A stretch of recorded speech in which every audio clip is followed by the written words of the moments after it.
जय राम जय जय राम जय राम श्री जानकीनाथ भगवान की जय। श्री हनुमान जी महाराज की जय। नमः पार्वती पतये हर नर्मदा मैया की जय। संत श्री जयंतानंद जी महाराज की जय। चरितं रघुनाथस्य शतकोटि प्रविविस्तर। भगवान रघुनाथ जी का चरित्र इतना है, परम विचित्र एकते एका। अब जितना व्यक्ति के अपने आपे में समा जाए उतना ही चरित्र यहाँ विद्यमान है।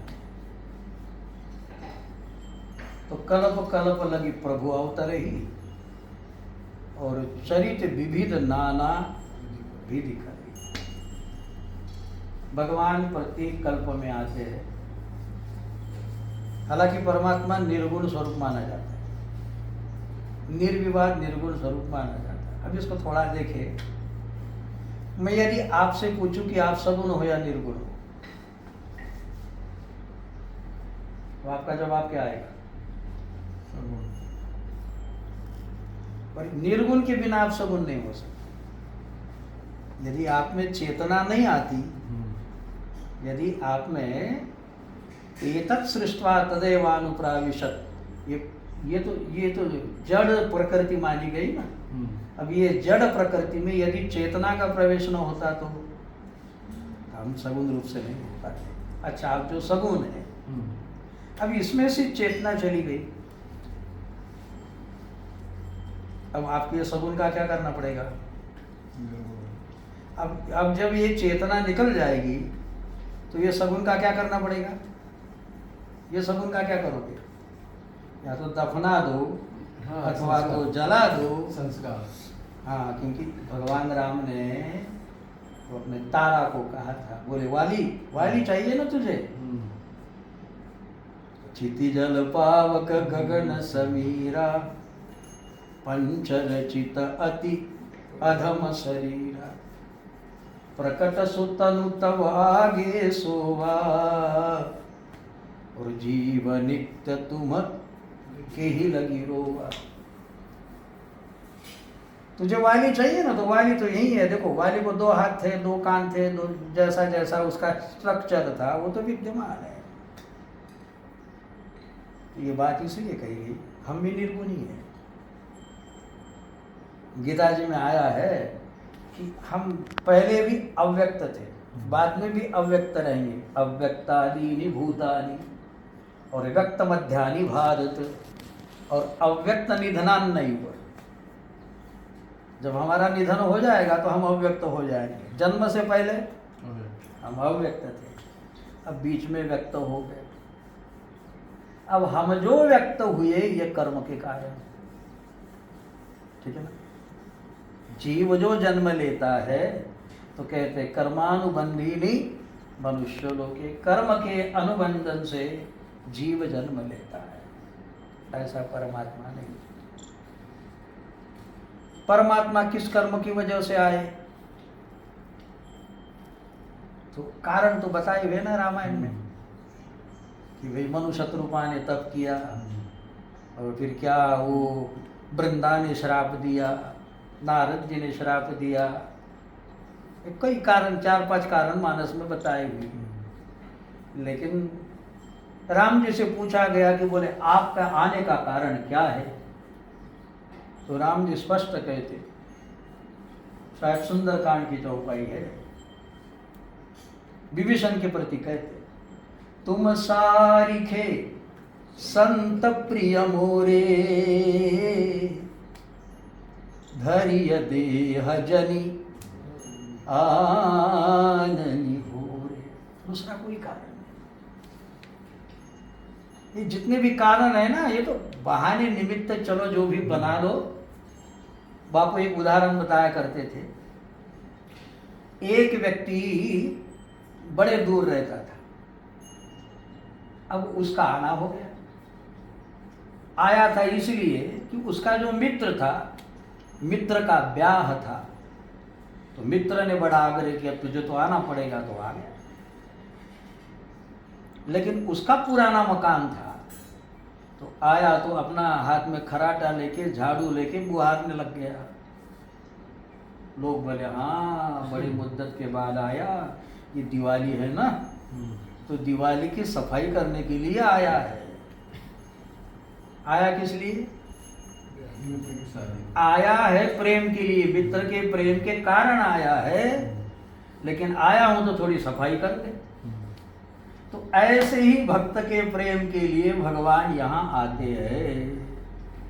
आए हैं तो फिर रावणा जी थोड़ी सी कचरा जो है इनकी सफाई कर दे, है ना। दूसरा और कोई कारण? तुम सारी के संत प्रिय मोरे धरहु देह जनी, स्पष्ट कहा कि दूसरा कोई आन निहोरे, दूसरा कोई निहोरा ही नहीं, दूसरा कोई कारण समझना ही मत कि हम किसके लिए। मुझे बताइए, रावण को मारने के लिए भगवान को यहाँ आना पड़े तो रावण बड़ा हो गया, फिर तो राम तो छोटे हो गए। जिसके लिए उसको आना पड़े, कितनी मेहनत लेनी पड़ी। रावण तो बढ़िया है, और उसको उसके कारण उसको आना पड़े तो बड़ा कौन हो गया। देखो अब महाराज जी वहां से यहाँ आए, वहां से यहाँ आए, किसके लिए आए? हमारे प्रेम के लिए। तो हम बड़ी हुई या हमारा प्रेम बड़ा हुआ? हमारा प्रेम से भी महाराज जी की जो करुणा है वो सबसे बड़ी है। मजा क्या है, हमको कहाँ खाक प्रेम में समझे। कितने साल से हमारा समय आपका संबंध है? जी तकरीबन तो बहुत हो गए, बस मैं तो छोटा ही था तब से, बस गुरु महाराज जी और हम, महाराज जी ने हमको प्रथम बार वहाँ पर, तब से हमको श्री महाराज जी में अपने गुरु महाराज जी की झांकी दिखाई देती, बस कोई फर्क नहीं है। और वही प्रेम, ये हमारा कोई प्रेम नहीं है, हमको क्या आता है, हम तो बच्चे जैसे बच्चे हैं, लेकिन महाराज जी की करुणा, वरना इतना परिश्रम लेकर भी चलो चलना चाहिए, क्या जरूरत है। ये मात्र गुरु कृपा ही केवलम, ये करुणा सिंधु है, कारुण्य रूपम और करुणा करंतम। हमारे भगवान कैसे करुणा के रूप है और करुणा ही करते रहते, तो ऐसे हमारे भगवान। तो छोड़िए, अपना विषय यह है कि भगवान जब यहाँ आए न कि रावण के लिए न कि किसी के लिए आए, किस लिए? तो कहते हैं अपने भक्तों के लिए, अपने संत के प्रेम के खातिर आए।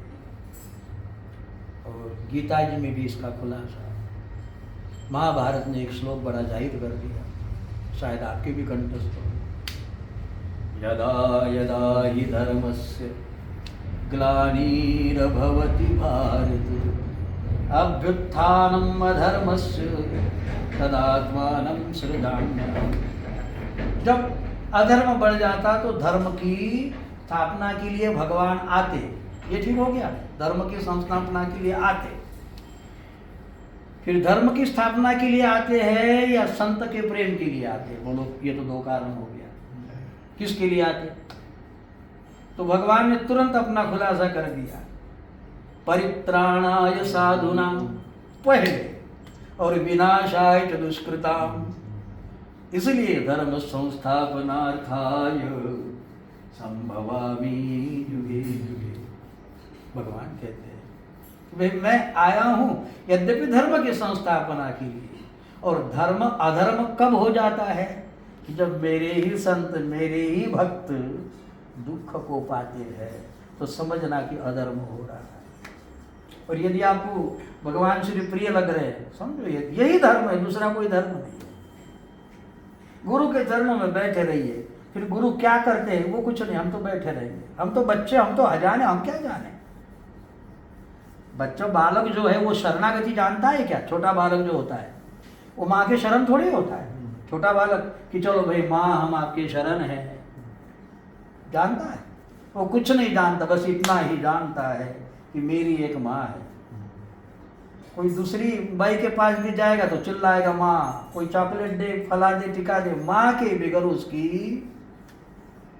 तो भगवान ने कहा है मोरे प्रौढ़ तनय सम ज्ञानी, और बालक सुत समदास अमानी, करो सदा तिनके रखवारी, जिमी बालक राख ही महता है। जैसे बालक कुछ नहीं जानता, इसलिए भगवान उसकी जानकारी रखते हैं, और हम जानने लग गए तो भगवान बेफिक्र हो जाते हैं। बराबर है? न था दांत ताको तो दिया दूध माँ को। हमारा जन्म होगा तो आते से ये बच्चा क्या खाएगा, हमारे माँ को फिक्र थी या बाप को फिक्र थी कि भाई पार्ले की बिस्किट लाके रख देना चाहिए, बेटे का जन्म होगा, भूख लगेगी, कुछ तो खाएगा। कभी माता पिता ने चिंता की है? तो न था दांत ताको तो दिया दूध माँ को। ऐसी माँ को दूध नहीं मिलता है। मध्व मुनीश्वर कहते बाहेर निगता माते चेस्तनी पय केले निर्माण, रामा तू माझा यजमान। पहले व्यवस्था भगवान कर देते, और जब से हम फिर भगवान का भरोसा छोड़ दे, अब उसको पता नहीं था बालक को जब गर्भ में था कि अब आगे मैं कहाँ जाने वाला हूँ, मेरा क्या होना है, लेकिन भगवान जानते हैं। और ऐसा सुना है कि भाई जब वो गर्भ में होता है ना, तो गर्भ में उसको 21 जन्म की याद होती है, ऐसा बताया। और फिर ब्रह्मानंद जी ने तो कह दिया कि जो गर्भ का इकरार था तुम्हें याद हो के याद न हो। हम जब गर्भ में होते हैं तो गर्भस्थ जो होता है वो भगवान का स्वरूप होता है। जैसे क्षीराब्दी में भगवान नारायण होते हैं ना, और उसके नाभि से ब्रह्मा निकलते हैं, ऐसे ही हमारा माँ की हमारी नाभि से ही हमारा पोषण होता है, यानी हमारी पूरी सृष्टि का पोषण नाभि से ही होता है। और जैसे भगवान नारायण तैरते होते हैं ना, तो गर्भस्थ शिशु भी मानो क्षीराब्दी में तैर रहा हो, भगवान का स्वरूप ही होता है। बराबर? लेकिन उस समय वो बड़े सात्विकता से, उसका कोई संबंध नहीं है किसी से, उसको 21 जन्म की याद हो आती, और वो जानता है कि भगवान मैं बहुत त्राही हुआ हूँ, अब तो आपका भजन करूँगा, अब तो आपका भजन करूँगा। और फिर जैसे ही बाहर आया तो रोने लगता है, कहाँ कहाँ हमने कहाँ कहा था कि हम तुम्हारा भजन करेंगे, कहाँ कहाँ, क्यों हाँ क्यों हाँ, मराठी क्यों हाँ, हम हिंदी में कहाँ, हमने कहाँ बोला था ऐसा कि हम जन आपका भजन करेंगे। और धीरे धीरे माता पिता बड़े हो गए, कहने लग गए कि भाई हाँ, तो मम्मी का भी नाम लेता है, पप्पा का भी नाम लेता है, नाम पढ़ाया, यहाँ का परिचय कराया, और परिचय कराते कराते यहाँ का इतना परिचय हो जाता है कि इसी माया मोह के पचड़े में आकर भूल जाता है कि मैं कौन हूँ, क्या हूँ। तो ऐसा जब हम श्री गुरु महाराज जी के चरण में रहेंगे ना, और वैसे ही शुद्ध बालक की भांति यदि आप रहे, बालक की भांति, ये बहुत कठिन है, बहुत कठिन है। देखो गन्ने की शक्कर संभव है, बन जाएगी गन्ने की शक्कर, लेकिन शक्कर का गन्ना, गन्ने की शक्कर तो हो जाएगी, गन्ने का गुड़ हो जाएगा, गुड़ का गन्ना बना। ऐसे ही हम बच्चे थे तो बड़े तो हो गए, अब बड़े से बच्चे हो जाओ, ये उतना ही कठिन है, क्योंकि हमारी बुद्धि, हमारी सजगता हमको सब कुछ बता दिया है। हम तो अपने लाभ के कारण जुटते हैं कि चलो भाई महाराज जी के चरणों में पड़े तो थोड़ा दारिद्र्य दूर होगा, कोई ग्रह पलट जाएंगे, अमंगल चला जाएगा। देखो महाराज जी के दर्शन करके आया, बाल एक्सीडेंट से बच गया। ये दो कौड़ी का, ये दो कौड़ी का है कि उनके कारण, उनकी कृपा इतनी थोड़ी नहीं होती। उनकी कृपा यह होती कि सन्मुख होई जीव मोहि जबहि, और जन्म कोटि अघना सही। लेकिन ये तभी संभव है कि जब हम बालक बनकर जाए, मालक बनकर जाए कि महाराज जी आपका कौन सा प्रोग्राम है, क्या व्यवस्था है, नहीं है, चलो हमारी ओर से 10 बोरी हम दे देते हैं, और महाराज जी पे हमने एहसान कर लिया। और साधु तो कहता है जिसका चून उसका पून, साधु जोगी को पाप ना पून। तुम्हें लाओ, तुम्हें बनाओ, तुम्हें खाओ, हमको क्या खाना है, हमारा क्या लेन देन है। लेकिन हम कुछ सत्कर्म भी करें और ऐसा सोच ले कि हमने बड़ा सहयोग दिया और महाराज जी बड़े हम पे खुश हो जाएंगे, प्रसन्न हो जाएंगे, ये तरीका महाराज जी के प्रसन्न होने का नहीं है। सच्चा सदगुरु तभी प्रसन्न होता है, उसके चरणों में निपट बालक बन के आप पड़े। अब सौंप दिया इस जीवन का सब भार तुम्हारी हाथों में, है जीत तुम्हारी हाथों में और हार तुम्हारी हाथों में। मेरा निश्चय बस एक यही, एक बार पा जाऊं मैं और अर्पण कर दूं दुनिया भर का सब प्यार तुम्हारी हाथों में। अब सौंप दिया इस जीवन का सब भार तुम्हारी हाथों में, है जीत तुम्हारी हाथों में और हार तुम्हारी।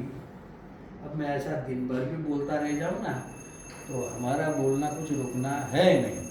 अब हम बोलते रहेंगे, आप सुनते रह जाओगे। इससे बढ़िया है कि हमारे ठाकुर जी के चरण पकड़िएगा और इन्हीं के चरणों में जितनी निखारस्ता हमारी बनेगी तो आत्मोन्नति स्वाभाविक होगी। गुरुस्तु मौन व्याख्यानम, गुरु को सिखाना नहीं पड़ता। गुरुस्तु मौन व्याख्यानम शिष्यस्तु चिन्ह संशय। गुरु को पढ़ाना नहीं पड़ेगा, पढ़ाने वाला मास्टर होता है, टीचर होता है, गुरु नहीं होता। और ये गुरु की करुणा ही सब कुछ कर देती है। मुझे याद है, इसलिए हम आबाद हैं। मैंने एक बार हमारे गुरु महाराज जी से कहा था कि महाराज जी मैं बहुत छोटा था, महाराज जी मुझे 12 साल के लिए छोड़ दो, मैं कहाँ जाऊँ ये मत पूछो, मुझे छोड़ दो, क्योंकि मुझे बहुत ज्ञान हासिल करके आना है। और गुरु महाराज जी ने एक ही शब्द कहा था, तुम्हें कहीं जाने की ज़रूरत नहीं, सब कुछ मिल जाएगा। एक ही शब्द था, बस वही शब्द ऐसा है कि मुझे कोई कमी नहीं। अब यहाँ पूज्य श्री जैसे आगमन करती है बाबा की कृपा, यहाँ बापू, राजेंद्र दास, राजेश्वरानंद, बड़ी बड़ी हस्ती यहाँ आकर स्वयं हम नहीं संपर्क करते, वे हमसे संपर्क करते, या हमारा अपना कोई हक नहीं। श्री गुरु महाराज जी का वही वचन सारा कार्य कर देता है। देखो हम प्रवचन तो करते पर अध्ययनशील नहीं, गायन तो ऐसा करते कि दुनिया कहेगी कि बहुत लिखा पढ़ा है, सीखा पढ़ा हुआ है, बड़े बड़े ख्याल गा लेता हूँ, लेकिन कोई रियाज नहीं और कहीं गया भी नहीं। ये जो एक मिसाल है, गुरु महाराज जी का एक वचन क्या नहीं कर सकता है, तुझे सब कुछ मिल जाएगा। और मुझे यही मिला, अब कुछ इच्छा बची नहीं, बस यह मिला, अर्थात तृप्ति हुई कि अब कुछ शेष है ऐसा नहीं लगता। ऐसा लगता बहुत अच्छा है, ठीक है, बहुत आनंद है। तो ये मेरा अपना छोटा सा अनुभव मैंने आपसे सुनाया है। बस ऐसे ही यदि हम निखालस ढंग से गुरु महाराज जी के चरणों में पड़े रहे, वो अपने चरणों में रखा रहने दे, ये बहुत बड़ी बात है। और एक बार कभी न कभी उनकी नज़र ऐसी पड़ जाएगी, ये तो कहिए कि उनकी नज़र है कि जो हम उनके चरणों में हैं, और उनकी करुणा की नज़र है इसलिए हम उनके चरणों में हैं। बस कोई मन में भेद न रखते हुए उनकी सेवा करें, उनकी प्रसन्नता ही हमारी साधना है, ऐसा मानते हुए यदि जीवन जीता है तो व्यक्ति अपने जीवन में राम को प्राप्त कर सकता है। और एक एक अक्षरम पुंसाम महापातक नाशनम, राम कथा का एक एक अक्षर ही हमारे महापातकों को नाश कर देता है। अब जितने शब्द सुमन थे बाबा की आज्ञा से बोलने में आया, अब बाबा जी को हम अर्पण करते और यहीं विश्राम लेते हैं। सद्गुरुनाथ महाराज की जय। श्री हनुमान जी महाराज। एक मानस पाठ करते हैं तो 11 ही दोहे ऐसे हैं जिसमें 3.5 चौपाई है। अच्छा, बाकी सब में 4 चौपाई, 5 चौपाई, 4.5 चौपाई, लेकिन 7 लाइनों के सिर्फ 11 ही दोहे हैं। तो उसका क्या रहस्य? वो नहीं बताओ, थोड़ा मिसाल बताइए। 3